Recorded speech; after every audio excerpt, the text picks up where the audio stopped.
Indonesia nyata adanya, sejumlah daerah kian kesulitan mendapatkan air bersih.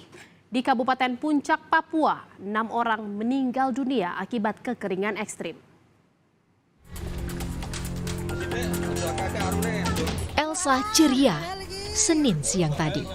Untuk sementara, dia dan warga desa Penadaran, Kabupaten Grobogan, Jawa Tengah tak perlu ke hutan untuk mencari air bersih berkat bantuan Polsek Gubuk. Sudah sebulan, sumur resapan warga yang berada di pinggir hutan ini mengering. Di akhir Juli, warga yang terdampak kekeringan meluas ke 2 dusun atau sekitar 80 keluarga. Itu dari sana, hutan. Dari hutan? Ya. Antri apa enggak, Bu? Antri. Berapa lama antrinya? 1 jam nanti ngendem air dulu. Nanti kalau udah ada airnya baru ngambil lagi gitu. Kondisi lebih parah terjadi di Kabupaten Puncak, Papua Tengah. 6 warga meninggal dunia akibat kekeringan ekstrim dalam sebulan terakhir. Petani setempat gagal panen karena cuaca dingin dan tidak ada hujan. Kondisi ini diperparah dengan sulitnya memberikan bantuan makanan dan obat-obatan ke distrik Agan Dugume dan Lambewi karena gangguan keamanan. Dan juga menarik, tapi ada sesuatu yang mereka mencari hidup.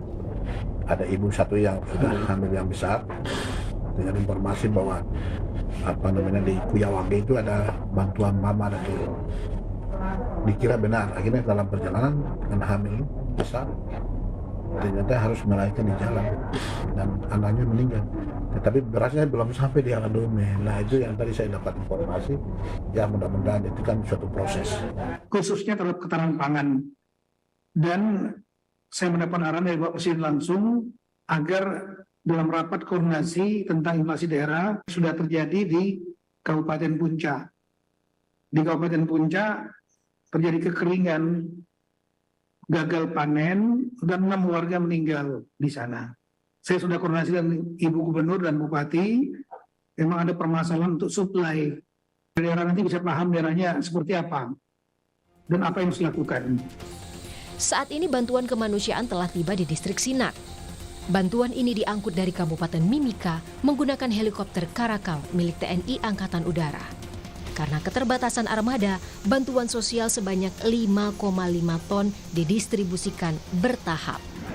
Dan langsung kepada saya selaku Dandim 17 Puncak supaya apa yang sudah diberikan wujud perhatian dari Panglima TNI ini betul-betul bisa tepat sasaran dan betul-betul bisa membantu dan meningkatkan kembali kesejahteraan masyarakat di 2 wilayah terdampak bencana kekeringan tersebut.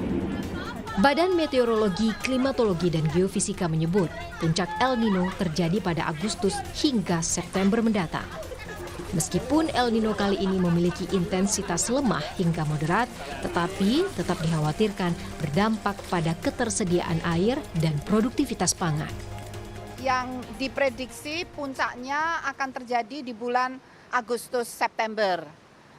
Dan diprediksi El Nino ini intensitasnya lemah hingga moderat, sehingga dikhawatirkan akan berdampak pada ketersediaan air atau kekeringan, juga produktivitas pangan atau berdampak terhadap ketahanan pangan.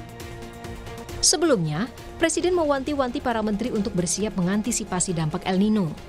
Sejauh ini, pemerintah mengaku sudah menyiapkan 5.000 embung dan 38 bendungan untuk menjaga pasokan air.